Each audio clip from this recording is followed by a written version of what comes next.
Quiet quitting simply means that an employee no longer puts in any more effort into their job than absolutely necessary. People have quietly quit for decades. The only difference is that now, especially since the pandemic, quiet quitting has sort of become a trend. Some people even think that quiet quitting simply means worker dissatisfaction. But I'd say that it's not just about being dissatisfied. Dissatisfaction with work can be expressed in very different ways. You can be dissatisfied with your work, but just internalize it and pretend you're happy at work and continue to give your all and put on a happy facade. But when you're actually quiet quitting, you're expressing your huge dissatisfaction with work by just not giving your all anymore. You're no longer willing to put in 150% and go above and beyond your job responsibilities to grow the company and prove yourself as a capable and worthy employee. You simply just stick to your basic job description, go home at 5 on the dot. You just don't do more than absolutely necessary. Professor Anthony C. Klotz and Mark C. Bellino observed, quiet quitters continue to fulfill their primary responsibilities,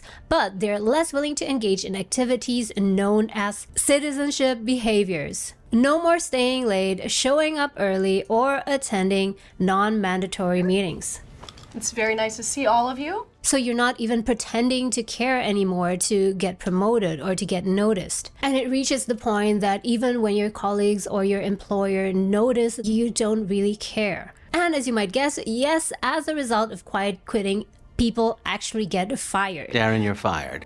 Fired? And are these people who get fired really surprised about it? I don't think so. Many of them, I would say, actually hope to get fired because that provides them with some relief. It's actually not that easy to quit your job and just resign. It takes so much courage to say, no, I had enough, I want to leave it and look for something else. So instead of just proactively resigning, they go into this mode of quiet quitting. If I get fired, then so be it. An administrative assistant identified at Christie G said in part, I do not interact with anything from work before 7 or after 4:30, which is the time my office is open. I work in a corporate setting, so my tasks are not life and death. If someone asks for something, like maybe a file scan or something like that, at the end of the day, it can wait until the next day. I actually have a slightly different opinion on this. I do not think that such an example is an example of quiet quitting, but rather an example of simply having boundaries.